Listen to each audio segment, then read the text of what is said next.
Hey guys, welcome to my new tutorial. I'm Hugo and today we will see my recommendations about gaming PC for 2022.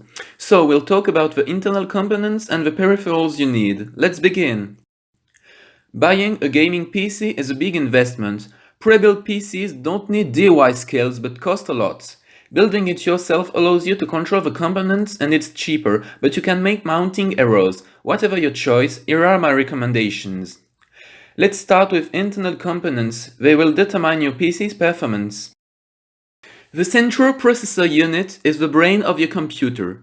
For only gaming, I recommend the Intel Core i5-11600K with a base frequency of 3.9 GHz and a turbo of 4.9 GHz, so it does the job very well.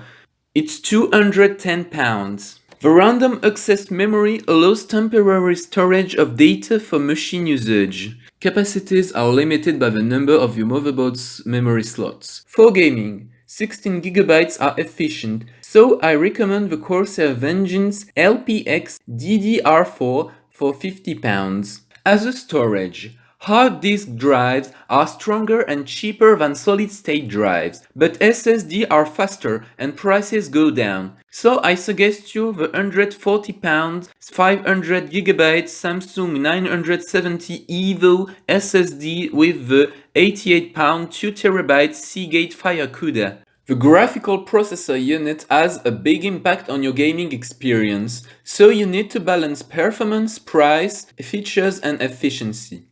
The best graphics card I can recommend is the NVIDIA GeForce RTX 3070 for £430. Internal components are important, but you also need some good peripheral devices.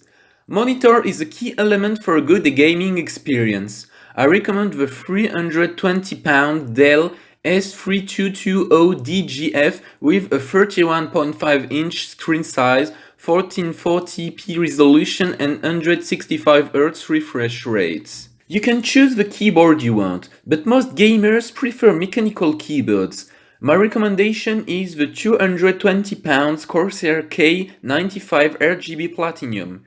Personal preference is also important to choose a mouse. I suggest you the Corsair Iron Claw Wireless RGB for £60. So let's recap. This all-in-one 2022 configuration costs £1,518. Don't forget to like this video and subscribe to my channel if you want to discover more similar content. See you next week for a new video. Bye!